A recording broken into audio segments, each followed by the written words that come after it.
That pale, huh? Jesus. I bet I look like a ghost. Felt like I bled out 2 gallons. What? No, not a scratch. Sorry to ramble, it's just that I'm... What's the word for it? Detached. Strange feeling, seen it enough times in the field. Sort of figured if I was ever going to experience it myself, then I would have experienced it by now. Hell of a thing. Felt like I'm floating outside of my body. Just cut the cord and I'd float away. Did you see the crime scene? Don't look at the pictures. Don't even touch the file. You'll thank me. I can't get my knees to stop rattling. Is that why you're holding onto your coffee like that? I'm shaking the table, aren't I? Hold on a second, let me back up my chair. There, that's better. We've got to go official now, Hob. Can you confirm for the record that you're waiving your right to an attorney? No, I'm still not interested in an attorney. I mean, yes, I'm waiving my rights. Sorry. I'm as sound of mind as I'll ever be. Are you sure? Yes. Let the record show that Detective Hobson Millgate, retired, has waived his right to an attorney. I won't need a lawyer after the DA stops puking and considers taking it public. They're not showing that to a jury. Are you ready to begin? No, but I'll talk anyway. What led you to the crime scene on the night in question? Would you believe I was planning a fishing trip before this started? Never mind. Hold on, I'm thinking. Hard to organize it. Never been on this side of the interrogation table before. I guess it started with the reporter, name of Bamer. She contacted me a week ago by email and claimed she had new information on the Driscoll murders. I was the lead investigator. The case had gone unsolved for 20 years. Cold as ice. Frankly, I thought it was all bullshit at first. You know how that can be. Most of the time, it's not even on purpose. Everyone thinks they know something that will crack a case wide open. Theories are easy when you don't have to check them against evidence. The Driscoll murders were a big story around these parts. Lots of interest. Lots of press. Over the years, I must have gotten a couple hundred shit theories. When I retired, I handed the investigation over to Detective Carroll, but I didn't want him to be bothered. I know he's busy with the recent gang activity. I figured I'd check it out as a courtesy. I wasn't expecting it to go anywhere. I met her for lunch at Her Year's Cafe. Good-looking blonde gal, professional, so she didn't fit the typical profile of a hoaxer or conspiracy theorist. Not that I put too much faith in profiles. She also might have been one of those creepy gals that gets off on death. God knows I've dealt with those too. I still thought she might be pulling my leg, or maybe she had been fooled too, but she had a file with her. Looked legit. It contained what appeared to be a confession by the Driscoll. Well, he wasn't a murderer, was he? I really do wish he had been, you know. It would have been so much better for everyone. Can you please fill us in on the relevant details of the Driscoll case? Let's see. It would have been 20 years ago now. Think of all those years. I mean, 20 goddamn years. That's a long time to be. Take your time, Hob. Thanks. The Driscolls were a family of 6 out in the suburbs, upper middle class. Father was an attorney, mother ran her own business selling pottery out of the house. 4 children, all high school age and below. Good kids, honor roll. No criminal records to speak of. The oldest son was caught smoking dope at his high school once, but nothing much besides that. Just the typical stuff you find when you look at people too closely. They disappeared October 13th, 1994. No trace was found of the bodies. The mystery, and seeing how it was right around Halloween, is probably why the press went so crazy. You still see it show up on some of those unsolved mystery shows. A whole family disappeared and no one saw a thing. No one even knew where they went. A neighbor lodged a sound complaint, which is how we got involved. There was an alarm going off and they figured it might be an intruder or something. We dispatched a vehicle. When no one answered the door, the patrolman went in to investigate. There were obvious signs of a struggle in the youngest daughter's room. The bed had been flipped over and the sheets were torn. The alarm was a carbon monoxide detector. We found elevated concentrations of carbon monoxide in the fabric of all the bedspreads except the youngest daughter's. We wouldn't have known to look without the alarm. The neighbor indicated the alarm had been sounding for over a day, and he'd been unable to get anyone to answer the door during that time. We also found several aluminum canisters and some hoses in a dumpster a few blocks away. At the time, we assumed the Driscolls had been gassed up and disposed of at a different location, excepting, of course, the daughter who woke up at the end and put up a struggle. The investigation gave no leads. Of course, our first thought was that the father did it. We checked it out, but he didn't have motive. No leads to follow up on. Same with the mother. Surviving family checked out clean too. The father had a few clients who might have had motive, but the means weren't there. He was a divorce lawyer, but not for anybody who could have taken out an entire family without leaving evidence. There was a chemistry teacher who lived 3 blocks away, and we investigated him for a while because of the canisters, but he alibied out. Same with a dentist who lives nearby. The wife had an online flirtation with some kid out in England, but nothing adulterous, and he wasn't even in the country at the time of the murder. We settled, unhappily, on the idea of a random killer. Hardest pieces of shit to catch when there's no pattern like that. We must have sunk tens of thousands of man-hours into this case. Chasing down leads, nothing ever came of it. We did track down the canisters. They were stolen from a laboratory 10 miles away. There was no security footage. We couldn't find any leads on the thief. After 6 months with no repeat attacks, the investigation went cold. The Driscolls had been knocked out and abducted. Like I said, no one ever found the bodies. Who was to say they hadn't just run off? Until, well, I'd rather only talk about that once. What can you tell us about how the confession wound up with Miss Bamer? She'd been following the case for some years, both personally and as a reporter. Like I said, it captured the imagination of a lot of people. Even seemingly normal people thought it could have been aliens, ghosts, or demons. Miss Bamer published a retrospective on the murders given the 20-year anniversary. It caused a renewed interest, which happened from time to time. As usual, I declined to comment, citing lack of new evidence. I remembered her asking for my quote, though, which is why I accepted the lunch meeting. After publication of the article, Miss Bamer claimed that she had been sent a file she wished to have me authenticate. The most pertinent part of the file was a confession. I assured Miss Bamer that such false documents are not uncommon, especially on older cases like this, and that I'd personally heard 24 confessions of the Driscoll murders. She was insistent. Once I felt like she wasn't trying to pull off a hoax or getting off on the idea of talking about a murder, I agreed to the meeting. She stated the confession had been mailed to her in the same envelope she showed to me when we met for lunch. Can you describe its contents? Old newspaper clippings outlining the progress of my investigation. They seemed appropriately yellowed, so I guess they were from the trophy book of the perpetrator. There were also 6 photos alleging to be of the individual members of the Driscoll family, as well as several other photos of the facility where they had been taken. Look at that. My hands won't stop shaking. See? I'm trying as hard as I can, and I just can't make it happen. I'll have to ask the paramedic for a sedative when I'm done with the statement. I don't think I'll be able to sleep otherwise. No, I'm fine for now. I don't want anything to interfere with my recollection for your recording. Just carrying it around in my head is like... Sorry, I'll stay focused. The photos were of the Driscoll family, of course. At the time, I didn't know that. The photos had aged poorly, and they could have been of anyone. It was very hard to distinguish features. However, given the elaborate nature of the file, I figured it did warrant a further look. As to the confession letter, well, it was brief. It gave an address. That was the first thing I noticed. I couldn't locate the address online, which meant it had to be old. The confession letter said, "Stop printing lies. I never killed anyone. It just took a while to get them ready for breakfast." There was no signature. I just remembered something. God damn it. We got sent a breakfast menu a month after the disappearance. Someone had drawn a red circle around a picture of pancakes. The letter said they're not dead, they're getting ready for breakfast. We put it in the junk lead file. Oh God. Detective Millgate, do you need a moment? Oh God. How could I have known? We tried to track down that menu. We could never have found out where it had come from. It wasn't any place local. The identifying information had been cut out. I don't know what else we could have done. Dear God.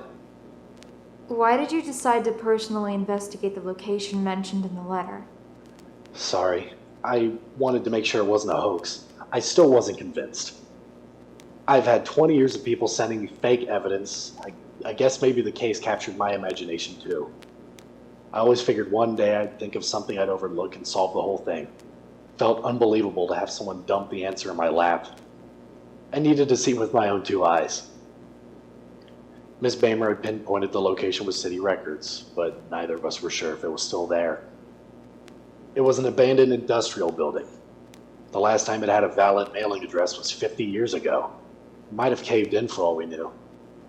I think I also wanted to be the one to crack it.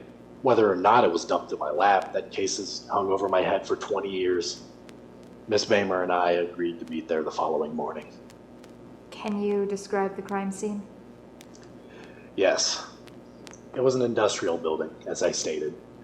Approximately 120 feet long by maybe 40 feet wide. It was a wooden structure. At first, the conditions seemed to match the neighboring buildings. However, I noticed the facade had been recently patched in a few locations. Further investigation also revealed that the entrance had been chained and locked. My understanding was that it used to be a sheet metal shop, at least. Excuse me, is there a garbage can? I might vomit. Thank you. Wait.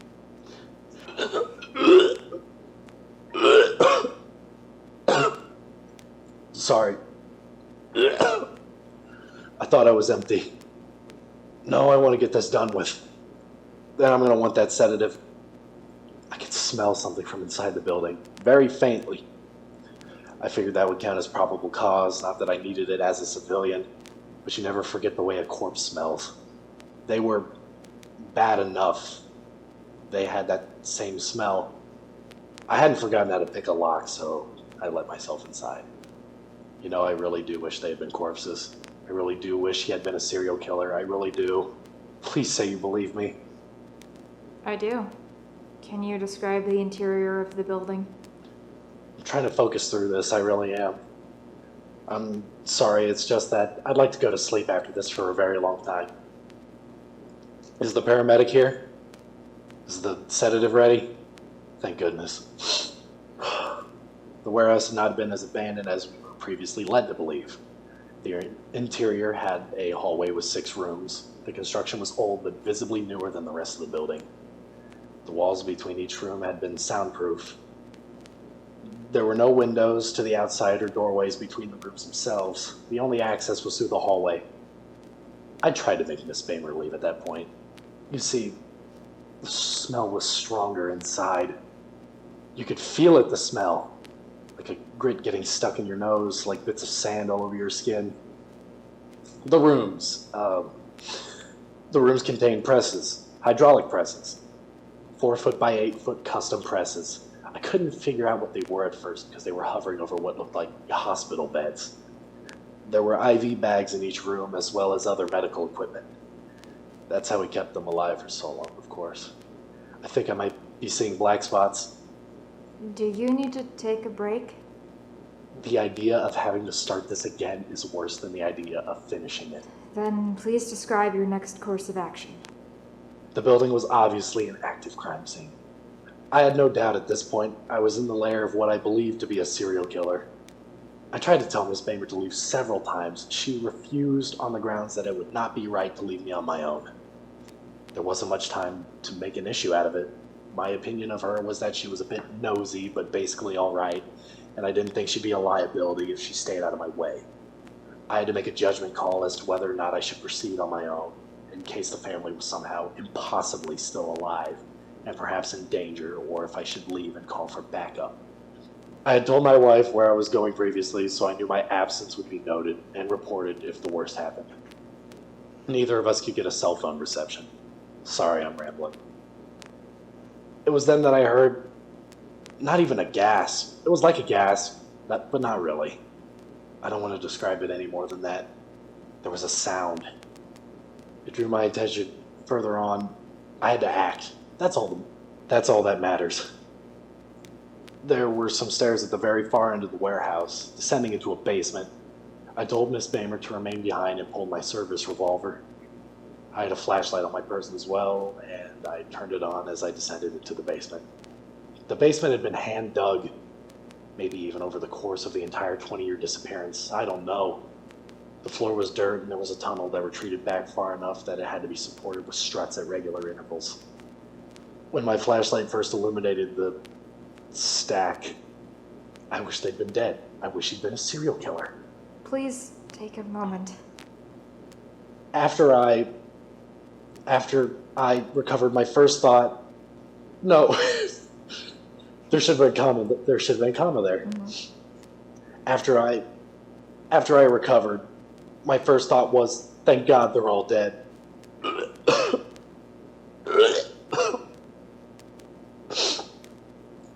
I'm 64 years old, for Christ's sake. I'm not a young man who can forget things anymore.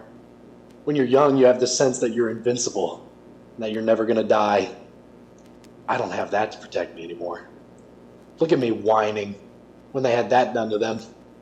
It's my fault. I should have found them, saved them somehow. I'm sorry, Hob. I've gotta ask. Can you describe the scene? Yeah. I can. I didn't know what I was looking at first. Hell, I still don't. It was a stack, maybe 2 feet thick. From the stink and the coloring, it was obviously made of flesh. I thought maybe he'd hacked them up and stacked them into pieces. That would have been bad enough. The first thing that alerted me to the truth was the eyeball. On the top of the stack was a perfectly round eyeball in the middle of the socket that had been distorted to the size of a saucer. That's when I realized what I was looking at was 20 goddamn years of torture, basically. He had the entire Driscoll family under those presses for 20 years, keeping them alive on an IV drip, increasing the pressure on them so very slowly that their bodies had time to adapt until they'd been flattened like pancakes. He squished them by about a quarter inch every year for 20 years. Then he pulled them out, and when they were too broken and wretched to move, without any chance of recovery, and stacked them on top of each other. I've got no idea what for. I don't want to know. And I was still thinking, thank God they're all dead, when the one on top started gasping again. What did they say? Nothing at first. It couldn't speak without help. I think it would have been Avery Driscoll. Not that I could tell much about the gender or the age, but the hair was blonde, and where there was hair. But the hair was blonde where there was hair. Okay. But the hair was blonde where there was hair. The head was a mess of scars. I think the son of a bitch who did this must have removed parts of their skulls. I've got no idea how he got their heads so flat otherwise. Not as flat as the rest of their bodies, but flat. Who the hell knows how their brains handled that? Their lips were punctured by teeth everywhere. After the presses had flattened out their noses, I guess. Avery was 14 when he disappeared. I've stopped shaking. Goddamn weird how the way our bodies work, isn't it? What else? There was a machine. A sort of pump. Followed a hose with my flashlight and realized everybody in the stack was hooked up to the pump. I don't think they could breathe on their own, you see. Not after a while. There simply wasn't enough volume for their lungs to inflate. There was some sort of opening cut right into each of their chests. There was a switch on the pump. I don't know why I pressed it. I was in a panic. I wanted to do something. Maybe some stupid part of me thought that if I switched it on, they would inflate and be okay. I switched it. It increased the volume of air to the topmost hose. I could hear the pump working harder, which is when Avery Driscoll started to scream. He begged me to kill him. He said other things too. He didn't make much sense. Kept yelling, "Bane of error," over and over again. Something about the family too. Didn't understand it. He was in pain, and I would hope he had gone insane several years previously. Oh my God. My thoughts exactly. I didn't know what to do. He wouldn't stop screaming. I believe he was convinced I was his torturer.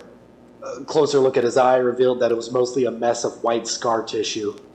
He was as blind as a bat. You know, I spoke with some burn victims once.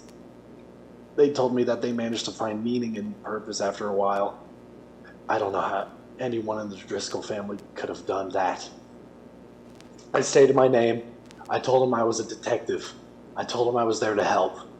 I repeated it over and over again, knowing, of course, there was nothing that anyone anywhere could do to help. Miss Bamer arrived, drawn by the sound. Before she saw the stack, she told me that I had screamed and that she had come to help, but I do not remember having done so. Nevertheless, she arrived. Then she saw the stack and screamed, but I was intent on Avery Driscoll. He was able to hear. He became lucid for a few moments. It was a strain to understand what he said, but I'll never be able to forget it. Please kill me. It hurts. I don't want to be a monster. Please kill me and tell my family I died a long time ago. I don't know if they're still looking for me. Don't let them know what happened to me. Please kill me. He could still cry, and he did, although his tear ducts were too deformed for it to be noticeable. I should have forced Miss Bamer to leave. That is the only action in the matter which I regret more than failing to solve the case 20 years ago. Not just for her own sake, but for what she did next. I don't think she could have wounded them any more deeply if she tried. She took away the last comfort any of them in the stack had. You see, they had not been able to speak to one another for 20 years. She said, "That's all of them, isn't it? The entire Driscoll family. They're all alive in there. The whole family." For 20 years, each member of the Driscoll family had been unaware their fellow inmates were the other members of their family. They'd all been holding out hope that their family was okay. All of them dreaming somehow out there. No, Someone. all